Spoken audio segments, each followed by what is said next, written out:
Good morning. All right, so we're picking up now with volume 4 of reading the book of the law. And uh, we are also going to proceed to get into uh, the um, the ordinances. So, what you have in the actual breakdown of the actual Hebraic understanding of the law is you have firstly and foremostly you have the law itself given in Exodus chapter 20, but this is the commandments and the judgments, right?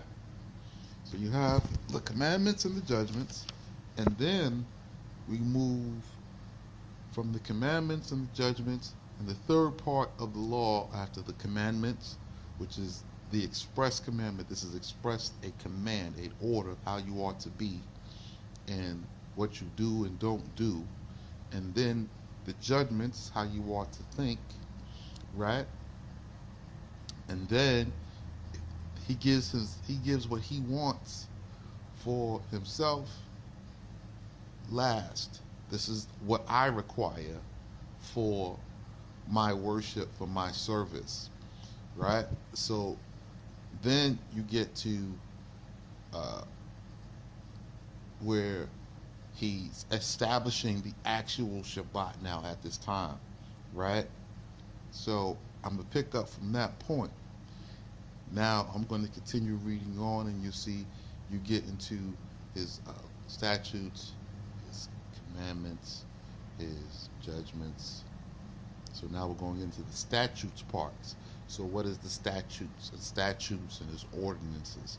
So the statutes are how you want to execute the judgments. So you know what to think, and you start thinking this way. But the statutes is, okay, in real life, this is how the script plays out. If this happens, then you do this and this and this and this and this. If it's this and this and this and that, and you get all of these different variations or these different shadings of possibilities.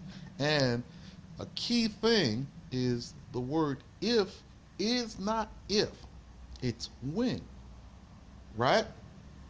But the word is translated as if because it's conditional, right? The person hasn't done it yet. When they do this, then you're supposed to do this. It's not if as in conditional.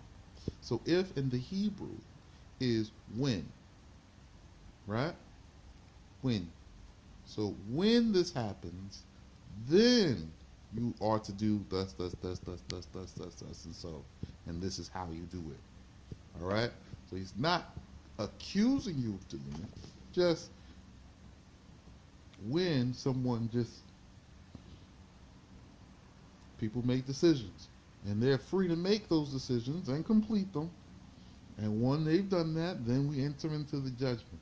The judgment is always based upon what you have done, not what you will do, what you would do, what you want to do. All of that's water. That's nothing. That's water under the bridge. That stuff changes like every 5 seconds. That's nothing. But what you've done, you are judged for. All right? So, I'm going to pick up and we're going to close out uh, with the establishment of the Shabbat in 31, 16, and 17. And then I'll pick up again with the next video. The sons of Israel shall therefore keep the Shabbat to perform the delightful exercises of the Shabbat. It is for your generations an everlasting statute, just like Aaron was an everlasting statute, right? Aaron and the Levites, an everlasting statute. The Shabbat is an everlasting statute.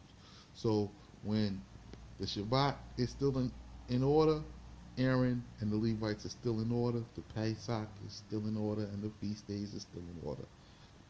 It's the everlasting. Between my word and the sons of Israel, it is a sign forever. For in 6 days Yahweh created and perfected the heavens and the earth, and in the seventh day he rested and refreshed.